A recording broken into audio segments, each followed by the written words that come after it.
Buen día, muchachos.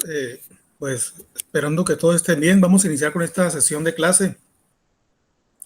Creo, muchachos, si ustedes no se pudieran poner de acuerdo, no sé, me gustaría que platicaran como grupo para ver si en lo posible podamos dar la clase junto con los demás segundos. Yo le doy al 2.1, al 2.2, al 2.3 y 2.4, le doy historia. Y precisamente le doy la clase los martes a las 10 de la mañana. Y pues muy relacionado a ello, a veces, no sé, algunos motivos tienen, a veces usted, el grupo 2.1 no puede, pero el asunto es que yo tengo clase los martes en mi horario normal con el 2.1 de 8:40 a 10:50.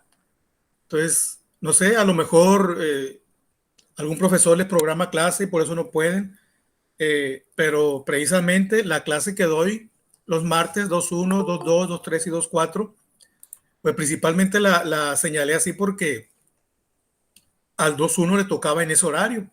A lo mejor algún profesor les pidió la hora, o no sé, o no revisó su horario. Si ustedes se pudieran poner de acuerdo para darles a todos juntos, mejor. Y si no, pues le vamos a estar haciendo así. Este, le doy al 2.2, 2.3 y 2.4 y después le doy a ustedes en una fecha pues, así disponible como hoy, martes a las 8:40. Bueno, vamos a iniciar entonces. El PowerPoint se los mandé pues con tiempo, ¿no? Para que lo leyeran y estar en posibilidad de estar participando en clase. Les recuerdo que una de las cuestiones que más yo tomo en cuenta para su evaluación es la participación en clase. Por eso les mando el PowerPoint con tiempo para que lo vean, que lo analicen, para que los temas profundicen en su libro o en internet y así podamos estar haciendo una dinámica pues más aquí en clase, más participativa, ¿no? Por eso se los mando con tiempo para que lo puedan analizar. El asunto es que, por ejemplo, ustedes van a tener menos tiempo para hacer las actividades porque ya estamos en la semana 6. Entonces sí se les va posiblemente a acumular un poquito. Bueno, les pido de favor que se vayan anotando en el chat. Apellido, nombre y grupo, por favor. Apellido, nombre y grupo en el chat. Y bueno, iniciamos. Va a ser, creo, una clase fluida eh, porque pues ya solamente podemos ver de manera resumida lo que va a ser esta sesión. Les pido de favor, anótense en el chat, por favor, apellido, nombre y grupo. Muy bien. Vamos a iniciar entonces. Cualquier muchacho, cualquier duda que tengan, me interrumpe, por favor, porque yo solamente aquí veo el PowerPoint. No veo si alguien levanta la mano, a menos que se escuche, y me interrumpe, ¿no? Si quiere participar, quiere hacer una pregunta, tiene alguna duda, alguna aportación. Bueno, estamos iniciando aquí en esta presentación con la unidad 2, ¿sí? Si alguien se da cuenta, el nombre de la unidad se llama Rasgos relevantes del proceso de consolidación del Estado mexicano. Habíamos visto el tema de la Revolución Mexicana. Posteriormente vimos un subtema que se llamó la reestructuración del Estado mexicano. O sea, venimos de una revolución, de una guerra, y a partir de los años 20 se empieza con una reestructuración del país. O sea, terminan los principales movimientos armados, los principales, digo porque todavía del 26 al 29 surge lo que es la guerra cristera, todavía había algunas revueltas todavía, pero las principales, los enfrentamientos más pesados ya habían terminado. Y a partir de los años 20 empieza la reestructuración del país, es decir, los gobernantes en turno pues intentan eh, el país, modernizarlo, urbanizarlo, con las propias empresarios mexicanos y extranjeros, ¿sí? Empiezan a traer inversiones, industrias, tratar de modernizarse, empleos, mejores salarios, etcétera, ¿no? Hay que recordar que en 1917 pues se expidió la Constitución y en la Constitución se plasmaban los principales derechos que habían sido objeto y que tuvieron como consecuencia el origen de la Revolución Mexicana, es decir, derechos laborales, derechos de tierra, ¿sí? Esas tierras que fueron despojadas a los campesinos, la propiedad privada, también las cuestiones relacionadas con el petróleo, ¿sí? El derecho a la educación, derecho a la salud, etcétera. Entonces, con base en la Constitución, se empieza con esa reconstrucción del Estado mexicano. Y bueno, ya para los años 40, que es donde estamos ahorita, a esta etapa se le llamó consolidación, procesos de consolidación, ¿sí? Revolución, reconstrucción del Estado mexicano y ahora estamos en la consolidación. Y el propósito es que el alumno analice la historia de nuestro país del periodo del 40 al 70 a través del estudio de los aspectos económicos, político y social, destacando los aspectos más relevantes del proceso de consolidación del Estado mexicano y su desarrollo, ¿sí? Algunos temas principales que se van a ver: la unidad nacional y modernidad. Ahorita le mencionaba la modernidad. Unidad nacional porque el presidente Manuel Ávila Camacho propone precisamente ese lema, la unidad nacional. Es decir, como algunos partidos empezaban a diseminar por todo el país, él promueve una unidad nacional, o sea, que todos los políticos y el Estado mexicano trabajen a favor del país.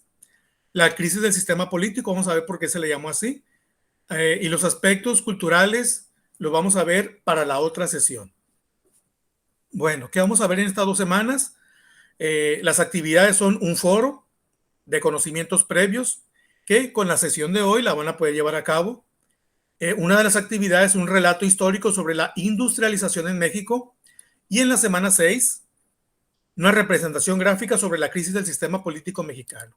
Y bueno, aquí iniciamos con la semana 5 y de dónde van a sacar la información sobre el foro 1 y también para la actividad 1 sobre la industrialización.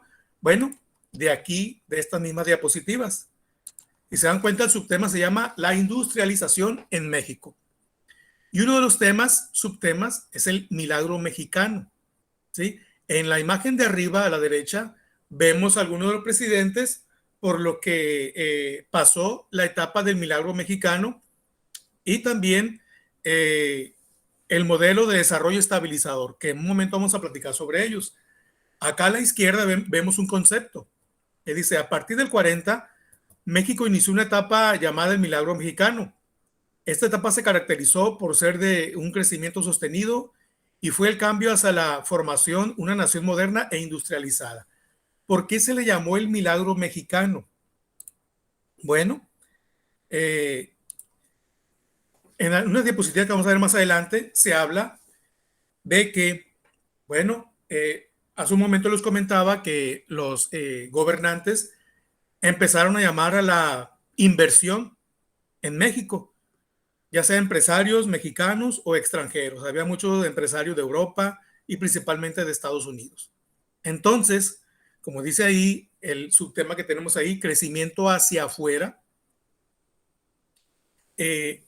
México, que al principio, años 30, 40, era una nación, si ustedes se dan cuenta, venimos de una revolución, empezamos apenas con la modernización, no contábamos con esos enseres, con esas materias primas, con esas herramientas, con esa maquinaria, con esa industria con la que estaban creciendo los demás países. Entonces México empieza a importar, empieza a comprar para también empezar con la industrialización, ¿sí? El asunto es que por un tiempo, ya cuando México empieza a consolidarse esa industrialización, dejamos de comprar todos aquellos productos que necesitábamos en esa época. Dejamos de comprar y ¿qué es lo que hacemos? Empezamos nosotros a producirlo. ¿Y qué sucede con eso? Bueno, se ahorra el gasto de hacer esas compras, de pagar los impuestos por esas compras porque son en el extranjero y además tenemos la posibilidad de producirlas y de comercializarlas. Es por eso que el concepto de milagro mexicano tiene que ver con el crecimiento económico de la época. Es decir, con base en la industria que se estaba estableciendo en México, dejamos de comprar ciertos productos, el país se industrializa y además de redistribuir esa producción en nuestro país, nos sale más barato a los mexicanos, empezamos a vender hacia el extranjero. Por eso el subtema se llama crecimiento hacia afuera, ¿sí? Y el siguiente se llama crecimiento hacia adentro. Es decir, de igual manera, todas esas inversiones, todos esos ahorros y un tema muy importante que tiene que ver mucho con la actualidad. Es por ello que la historia de México o la historia es importante analizarla porque nos lleva a la comprensión de los temas de actualidad.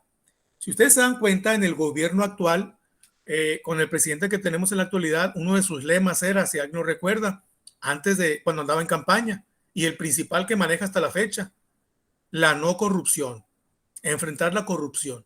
Bueno, en aquellas épocas en México, 30, 40, 50, 60, bueno, el problema de la corrupción no estaba tan generalizado como en la actualidad. Si acaso apenas empezaba.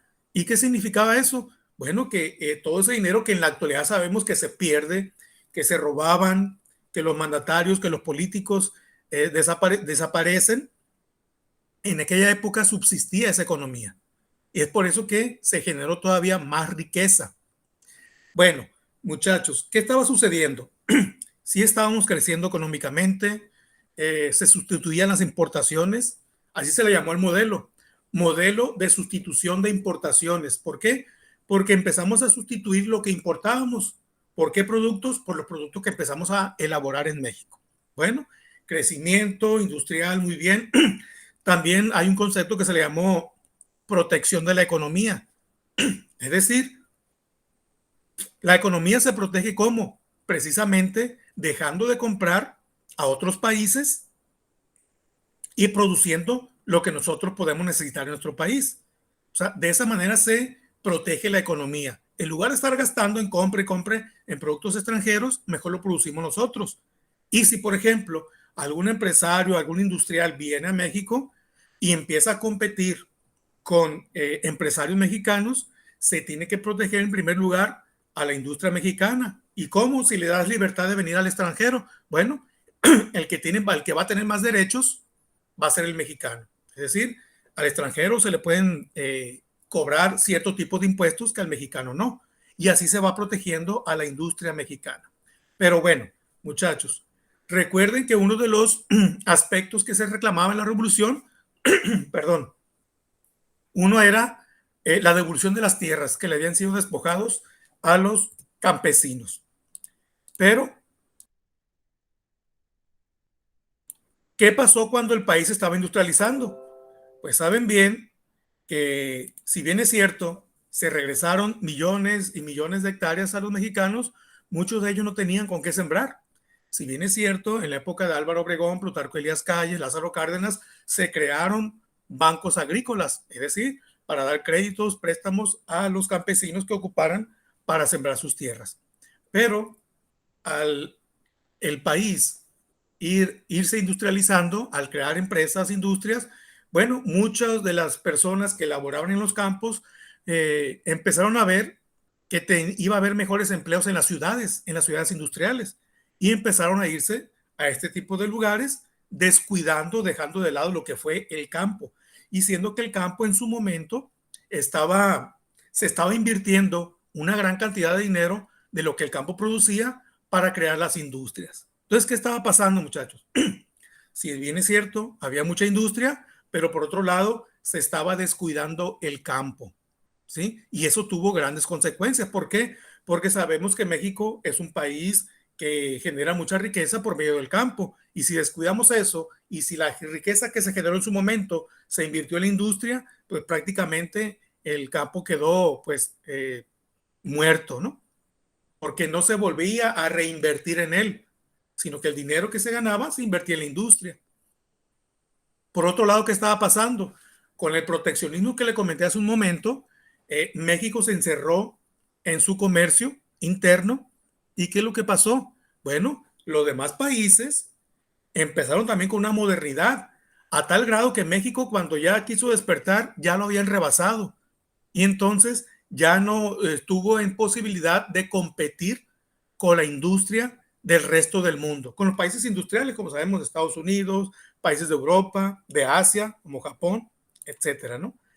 Y bueno, en esta diapositiva ahí vemos, la Segunda Guerra Mundial tuvo mucho que ver con el milagro mexicano, con la industrialización en México. ¿En qué sentido, muchachos? Estamos viendo que esta época de el milagro mexicano y la industrialización en México empezó a partir de los años 40 y la Segunda Guerra Mundial inició en el año del 1939. Bueno, cuando ya Estados Unidos ingresa a la Segunda Guerra Mundial, ¿qué es lo que sucede? Pues ocupa un socio comercial que le esté surtiendo de toda la materia prima que ocupa, de todos los alimentos, la agricultura, la industria, hasta material bélico, o sea, armas, etcétera, petróleo principalmente, ocupa a México. ¿Y qué sucede con eso? Bueno, pues México empieza a tener muchas ganancias porque está participando de esa manera en la Segunda Guerra Mundial, aunque tuvo también una participación con un cuerpo del ejército que se le llamó el Escuadrón 201. ¿Sí? Esa fue una participación más directa, pero indirectamente México estuvo participando en la Segunda Guerra Mundial de esta manera, ¿no? Vendiéndole materia prima, alimentos y también un asunto muy importante, la fuerza laboral de los estadounidenses, pues una gran cantidad se fue a la guerra. ¿Y quién iba a sustituir a esas personas? También el gobierno mexicano por medio de sus ciudadanos. Y se implementó un programa que se le llamó el programa Bracero. ¿Por qué? Porque eran los brazos de los mexicanos los que iban a sustituir la rama económica que estaban dejando los soldados para irse a la guerra, los soldados estadounidenses. Entonces, desde esa época, ustedes saben bien, los mexicanos que trabajan en Estados Unidos mandan muchas remesas, mucho dinero a México. Es uno de los principales ingresos que tiene México para la subsistencia, ¿sí? Entonces, desde esa época se empezó con un programa para que los mexicanos se fueran a trabajar a Estados Unidos. Entonces, era mucho el dinero que estaba entrando a México. ¿Sí? Antes de México venderle a Estados Unidos para la Segunda Guerra Mundial, México le vendía el petróleo a Alemania. ¿Sí? Y ese petróleo se utilizaba principalmente para armamento. Hasta que Estados Unidos, que ya ingresó, ¿sí?, de manera definitiva a la Segunda Guerra Mundial, pues entonces habla con México y le dice, bueno, ¿con quién estás? ¿Estás con Europa, con Alemania o estás con nosotros? Recuerda que somos un socio comercial muy importante y bueno, entonces se le piden el apoyo a México y México se hace una alianza con Estados Unidos, ¿sí? Y vemos en el segundo párrafo, se otorga un apoyo inusitado a la industria, como les comentaba hace un momento, pura industria, crecimiento, modernidad, etcétera, tecnología. En cambio, la agricultura se debilita y deja de generar riqueza para sostener el crecimiento industrial. Entonces vino una crisis. ¿Por qué? Porque por un lado, les comentaba, no se reinvertía en el campo. ¿Y qué pasaba? Bueno, entonces estábamos necesitando esos productos alimenticios porque ya el campo no producía por falta de inversión y terminamos comprando productos que podríamos nosotros haber sembrado y cultivado en México y terminamos comprando en el extranjero. ¿Sí? Y dice más abajito, en el mismo segundo párrafo, el gobierno empieza a endeudarse en el exterior y se incrementan los impuestos para los trabajadores. El último párrafo, ya lo vimos hace un momento, que la industrialización de las ciudades genera las migraciones del campo a la ciudad. Pero ¿qué sucede con esto? Surgen problemas nuevos. Una ciudad que apenas está en proceso de crecimiento, que cuenta con apenas recursos o servicios públicos que se está generando para cierta cantidad de población, hospitales, escuelas, instituciones del gobierno, etcétera. De repente se viene una ola de migrantes del campo a la ciudad y la ciudad no está preparada para atender a esas cantidades de personas. No tiene las escuelas suficientes, no tiene los hospitales suficientes, ni los servicios, agua, drenaje, luz, etcétera, no los tienen. Entonces viene también una ola de pobreza. Esto atrae también pobreza y, como dice abajo, desigualdad sin los servicios básicos. Entonces, con relación a esto, muchachos, tenemos el proceso de industrialización en México, ¿sí? El milagro mexicano, ya vimos por qué le estaba entrando tanto dinero a México, la Segunda Guerra Mundial, el país empieza a industrializarse, mano de obra a Estados Unidos, los braceros mandan dinero a México, le vende petróleo, materias primas, alimento, etcétera, y por eso hay un auge económico en México. El país empieza a industrializar, ya vimos cuáles fueron los grandes beneficios y también qué es lo que pasaba cuando México se encerró en su mercado interno. ¿Sí? Le faltó una apertura para competir con la industria internacional que se estaba modernizando, ¿sí? Y bueno, ¿cuál es? Aquí, si se dan cuenta, ya estamos en la primera actividad, o mejor dicho, en el foro 1. El foro 1 dice Foro de Exploración de Conocimientos Previos. En la plataforma de profesor, cuando yo entré, estaban esas preguntas que están ahí. Responde de manera espontánea y libre acerca de las siguientes preguntas. Esas preguntas en mi plataforma aparecen las mismas de la unidad 1 de la Revolución Mexicana. No sé si en la plataforma de alumno aparezca igual. Si aparece igual, es un hecho que es un error. Y en ese sentido, yo le estoy poniendo estas dos preguntas de la derecha. Uno, bueno, la primera es, explica de manera breve el proceso de industrialización en México en la etapa del 40 al 70. Y dos, ¿en qué consistió el milagro mexicano? Cuando ustedes abran el foro y empiezan a contestar estos dos cuestionamientos, antes de cerrarlo, vean lo que dice en la parte de abajo. Contesta el foro o subir un documento de Word. Cuando ustedes le dan clic en el foro para empezar a hacer los comentarios, también hay un clip ahí para adjuntar un archivo. Ustedes pueden hacer estos dos cuestionamientos, le pueden dar respuesta en un documento de Word. Entonces, ya sea que lo contesten directamente en el foro, si lo contestan directamente en el foro, me van a tomar una captura antes de cerrarlo. Sí, por favor, y la captura me la van a guardar porque esa captura me la van a mandar a una carpeta de Drive. ¿Sí? En otro sentido, si ustedes lo hacen en un documento de Word y lo suben al foro, pues entonces ese documento de Word me lo van a mandar a la carpeta del foro 1 de exploración de conocimientos previos. ¿Sí? Y ahora sí, la actividad 1. Relato histórico sobre la industrialización en México. Voy a tratar de hacerlo un poco breve, explicar la actividad. Nos dice aquí que en la página 58 a la 67 está la información sobre el tema que acabamos de explicar. Bueno, en los equipos que ya están formados, equipos de 7, van a analizar este documento, van a analizar las diapositivas o lo que vimos en clase, lo que acabamos de explicar, y van a elaborar un relato histórico, ¿sí? De 2 cuartillas, un relato histórico en equipo. Aquí dice, lo sombría en azul en la imagen de la derecha, elaboren en un archivo de Word un relato histórico sobre la industrialización en México. Y aquí, subrayado en rojo, dice, consulta en la siguiente liga la manera en que se debe elaborar un relato histórico. Tiene sus requisitos. No van a elaborar un resumen, no van a elaborar una síntesis, no van a transcribir 3 párrafos. No, no es eso. Hay que meternos a esta liga y ver qué significa o cómo se elabora un relato histórico, porque tiene sus requisitos y sus criterios. Bueno, con base en eso, ustedes van a elaborar un relato histórico en un documento de Word, ¿sí? Y van a poner los nombres de los 7 integrantes. Y como dice en el punto número 7, de manera individual van a subir el relato histórico a la plataforma y una actividad por equipo a la carpeta de Drive que corresponda. ¿Sí? Mucha atención a esto, mucha atención. Bueno, continuamos con el siguiente subtema,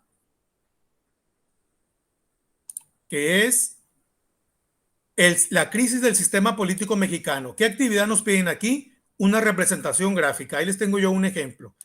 Bueno, ¿por qué se llama la crisis del sistema político mexicano? ¿Sí? Muchachos, hace un momento yo les hablaba que el país estaba industrializando, ¿no? Se viene la migración del campo a las ciudades. Las ciudades empiezan a poblar, ¿sí? Se necesita más empleo para toda esa cantidad de personas que se viene a las ciudades.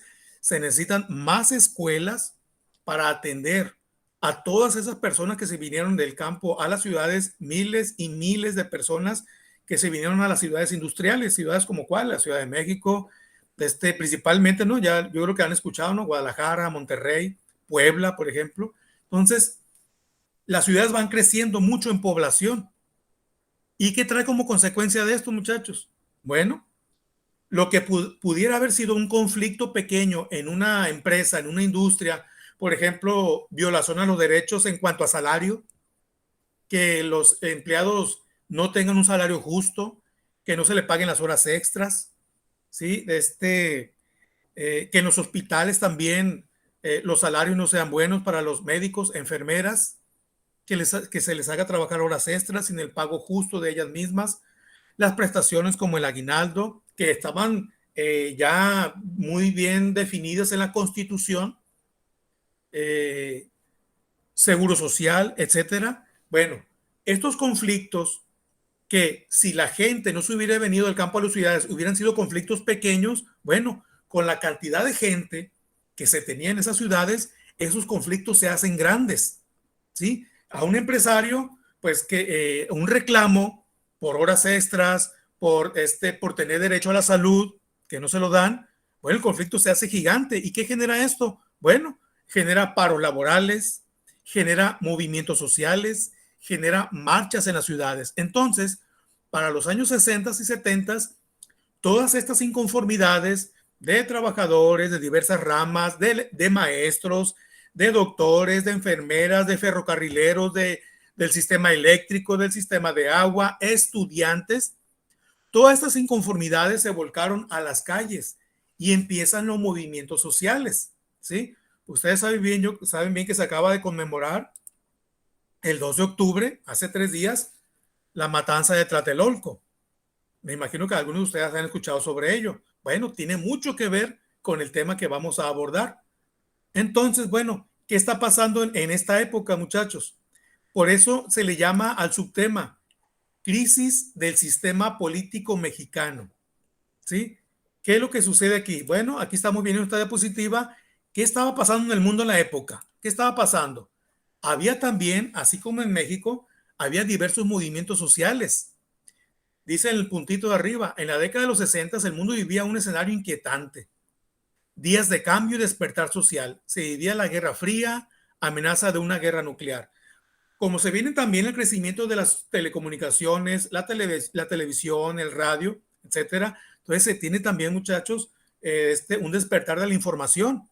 Y estamos conociendo lo que sucede también en otras partes del mundo, ¿sí? Está sucediendo lo que es la Guerra Fría, ¿sí? O sea, lo que sucedió a partir del término de la Segunda Guerra Mundial, es decir, el enfrentamiento no bélico, no armado entre Estados Unidos y Rusia.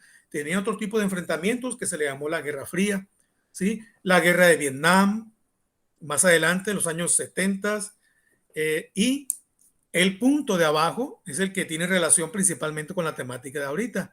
En distintas ciudades del mundo, las protestas juveniles tuvieron eco ese mismo año, en 1968. California, París, Checoslovaquia, en Praga, Sao Paulo, en Brasil. Ahora, aquí tenemos en la imagen ahí al presidente Gustavo Díaz Ordaz, que se le conoce como un presidente un poco intolerante y principalmente, muchachos, a los movimientos sociales. Pero ¿qué es lo que pasaba ahí? Si bien es cierto, los presidentes que estuvieron en la época, los que vimos hace poquito en la línea del tiempo, esta que tenemos aquí, todos y cada uno de ellos tuvieron sus aciertos y tuvieron sus errores. Todos estaban invirtiendo en México estaba creciendo de manera industrial, pero también empezaban los escándalos de corrupción, la represión de movimientos sociales, y es a lo que nos trae ahorita el tema que estamos analizando. Pues a Gustavo Díaz Ordaz, pues no se le recuerda tanto por la modernización del país, ni por aspectos positivos, que sí los tuvo. A este presidente se le recuerda más por la matanza de Tlatelolco de 1968. ¿Sí? ¿Por qué? Porque un movimiento social de estudiantes que reclamaban derechos en las universidades y principalmente en las preparatorias, ¿qué estaba pasando? Pues bueno, era un movimiento ya, como le mencionaba hace poco, gigantesco, ya eran miles y miles los que marchaban. Pero ¿qué estaba pasando en México en el 68? Se iban a celebrar los primeros Juegos Olímpicos. Y el presidente de la República pues se sentía orgulloso que México estuviera en el escaparate del mundo. Todo el mundo iba a estar viendo a México por los Juegos Olímpicos. Y este presidente menciona pues cómo va a ser que un grupo de estudiantes o un grupo de maestros o un grupo de ferrocarrileros me vayan a estar echando a perder esta visualización que el mundo tiene en México. Entonces, pues desafortunadamente, ¿qué es lo que sucede? hay un movimiento estudiantil, había habido varios movimientos, varias marchas que fueron dispersadas hasta con tanques militares, ¿sí? Pero el mayor movimiento se llevó a cabo el 2 de octubre de 1968. Hay un mitin ahí en la Plaza de las Tres Culturas. Ahí hay un edificio que se llama Edificio Chihuahua, está una iglesia y están las ruinas de Tlatelolco, por eso se le llamaba la Plaza de Tlatelolco y también se le conoce como la masacre de Tlatelolco, la matanza de Tlatelolco, porque fue en una plancha ahí el mitin. El asunto es que, bueno, se dice que el presidente de la República, Gustavo Díaz Ordaz, por medio de su secretario de Gobernación, Luis Echeverría Álvarez, pues mandan una especie de francotiradores a ese edificio Chihuahua, que estaba prácticamente enfrente de la manifestación. Se dice que eran del Estado Mayor Presidencial, un grupo de francotiradores, y en su momento un helicóptero que anda ahí arriba del mitin suelta unas bengalas, color verde me parece, y según se dice la historia que ese fue el momento de las bengalas en que empiezan los disparos. El asunto es que la gente que está en el mitin no saben de dónde vienen los disparos, ¿sí? Había militares que estaban resguardando el área solamente para contener el movimiento. Se supone que no era para confrontarlos, pero igual los militares también sufren pues la balacera que se viene suscitando. El asunto que pues no saben de dónde vienen, el ejército también empieza, pues en primer lugar, no saben qué hacer. La gente que está en el meeting no solamente eran estudiantes, eran padres de familia que apoyaban el movimiento, había niños, como les decía, había también de otros tipos de movimientos, profesores, doctores, amas de casa, etcétera. Y pues en la revuelta no se sabe a quién detener o a quién ayudar. También empiezan a caer elementos del ejército. Pero bueno, según la historia, y les recomiendo un documental del Discovery de la masacre de Tlatelolco, muy interesante sobre el tema. Y como dice el segundo párrafo, ahí dice, al iniciar el mitin, las luces de Bengala iluminaron el cielo y soldados dispararon contra los líderes del movimiento. Se dan cuenta, esta información dice que soldados. Otra información recabada se menciona que hay en el edificio Chihuahua, hay unos francotiradores, ¿sí? Entonces, ellos son los que precisamente empiezan con la balacera y no se sabe qué hacer, ¿sí? Entonces, por eso ocurre esta masacre de estudiantes, de soldados, de civiles, niños desaparecidos también, ¿sí? Dice aquí los resultados, 400 muertos, cientos de heridos y más de 2,000 detenidos, ¿sí? Y ahí no se menciona los desaparecidos, que hubo muchos desaparecidos, y también se menciona que no fueron 400, que fueron más muertos. El movimiento estudiantil cuestionó la legitimidad democrática, pues las elecciones solo servían para refrendar lo ya negociado por el PRI. Las peticiones estudiantiles se combinaban con demandas de la izquierda mexicana, como la liberación de presos políticos y de sindicalistas. Es decir, como les mencionaba hace un momento, no solamente había estudiantes ahí, había otro tipo de personas que se estaban manifestando, sindicatos como el de ferrocarriles, en esa época muy grande, de electricistas. Los planteamientos sobre autonomía universitaria, reforma académica quedaron rebasadas y en la democratización se solicitaba la eliminación del corporativismo. Bueno, ¿qué pasó?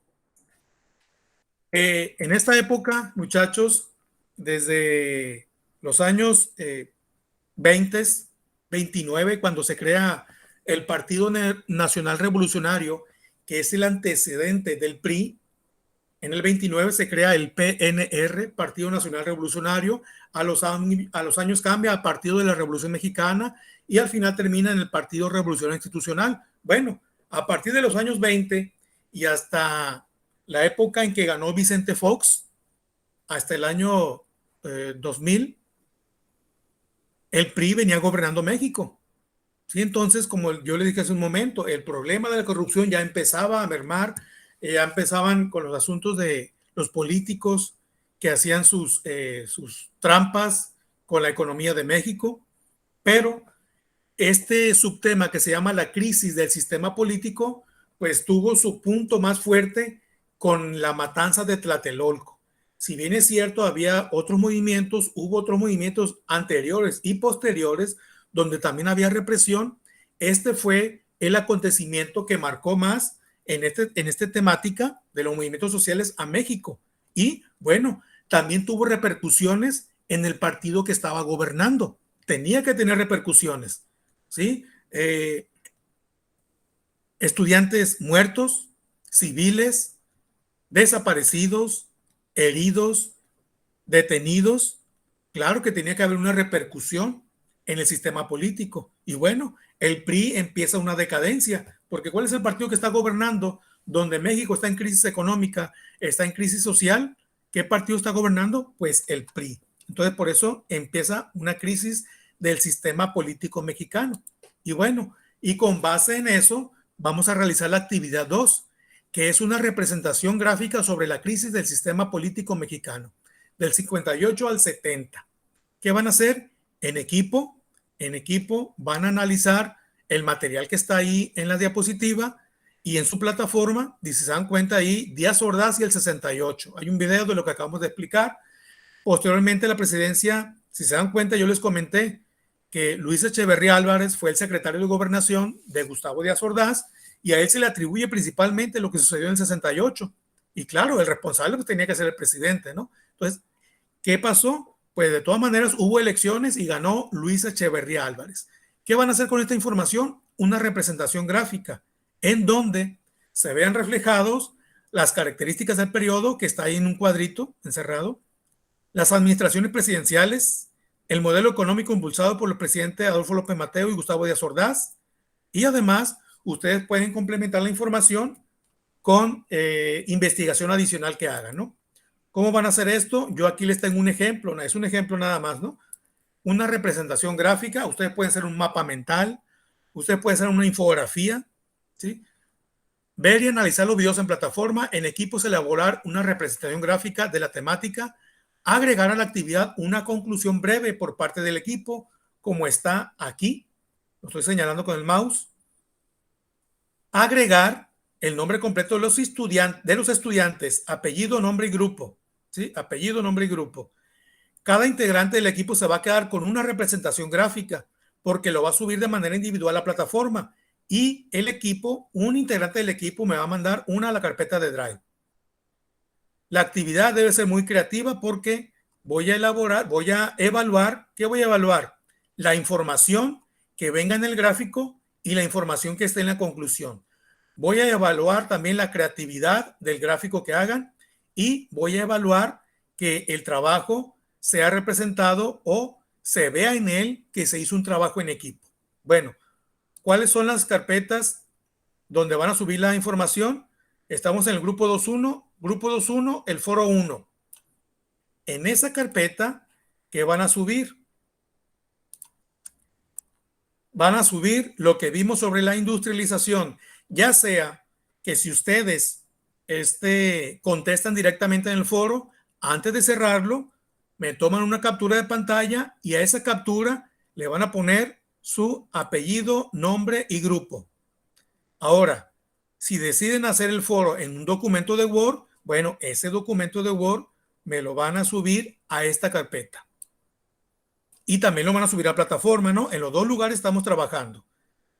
Grupo 2.1, relato histórico. En esa carpeta va a ir el relato histórico sobre la industrialización en México, el que van a hacer en equipo. Y uno de ellos lo van a subir a plataforma de manera individual y un relato histórico, uno por equipo, a la carpeta de Drive, esta que está aquí, que dice relato. Y bueno, la última actividad, que es la crisis del sistema político mexicano, representación gráfica. ¿Dónde va? En esta carpeta, grupo 2.1, gráfico. ¿Sí? Aquí lo que tengo en esta diapositiva son los temas que tenemos que analizar para la siguiente sesión, que es la semana que entra. ¿Sí? Muchachos, ¿dudas? Fecha límite. Fecha límite no tiene. A ver, déjeme ver. Dice aquí que para el 7 de octubre es muy poquito porque apenas tenemos la clase ahorita. Ustedes el 2.1 va a tener límite hasta el domingo que viene. Estamos a martes 5, 6, 7, 8, hasta el 10 de octubre. 10 de octubre el 2.1. 10 de octubre. Voy a tomar captura de pantalla también para la asistencia. Otra pregunta, muchachos, dudas. En el foro dijo que había un error, ¿no? Entonces se mandan otras preguntas. Así es. Muy bien, gracias por hacer esa pregunta. Le voy a poner otra vez para recordar eso. ¿Dónde está el foro 1? Ah, está acá arriba.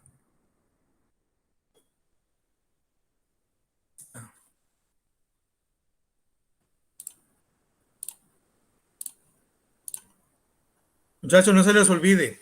Les digo, yo en mi plataforma de profesor me aparecen estas preguntas. Son las mismas, idénticas de la unidad 1.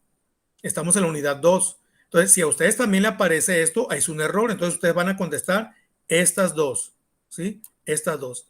Explica de manera breve la industrialización en México y en qué consistió el milagro mexicano. ¿Sí? ¿Alguna otra pregunta? Ya para ir terminando. Muchachos, les pido de favor, cualquier duda, les pido de favor que en primer lugar, ya cuando estén haciendo los trabajos, todo eso, pregunten sus dudas en el grupo que tengan ustedes con sus compañeros, en el grupo, antes de mandarme mensaje a mí. Y de igual manera, también le pueden preguntar al jefe de grupo, porque a mí se me está saturando ya el WhatsApp de mensajes y muchas veces, como son muchos alumnos que me mandan mensaje, se me pierde el mensaje que ya me mandaron y a veces no les contesto y voy a parecer que no les quiero contestar a los alumnos. Entonces, las dudas que tengan en primer lugar ahí en su grupo y después al jefe de grupo y ya si no se la pueden resolver entre ustedes, el jefe de grupo me va a mandar un mensaje a mí.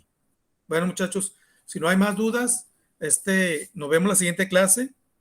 Espero sus trabajos, no se les olvide, plataforma y carpetas de Drive. Me gustaría que si alguien lo puede comentar también en su grupo para que refuerce eso, porque muchachos, en primer lugar, lo primero que reviso son las carpetas de Drive. No se vayan a confiar que nomás me voy a plataforma. Lo primero que reviso son las carpetas. Sí, son las carpetas porque en plataforma a veces abro la carpeta en plataforma y solamente me viene una hoja nada más. No sé por qué motivo, la hoja de presentación y el trabajo no viene. Entonces yo primero me voy a la carpeta de Drive, lo primero que reviso. Entonces le pido eso a ustedes también. Suban todo primero a la de Drive y después a plataforma y coméntenlo con sus compañeros. Bueno, si no hay más dudas, muchachos, me despido de ustedes, esperando que ustedes tengan un excelente día y nos vemos toda la siguiente clase.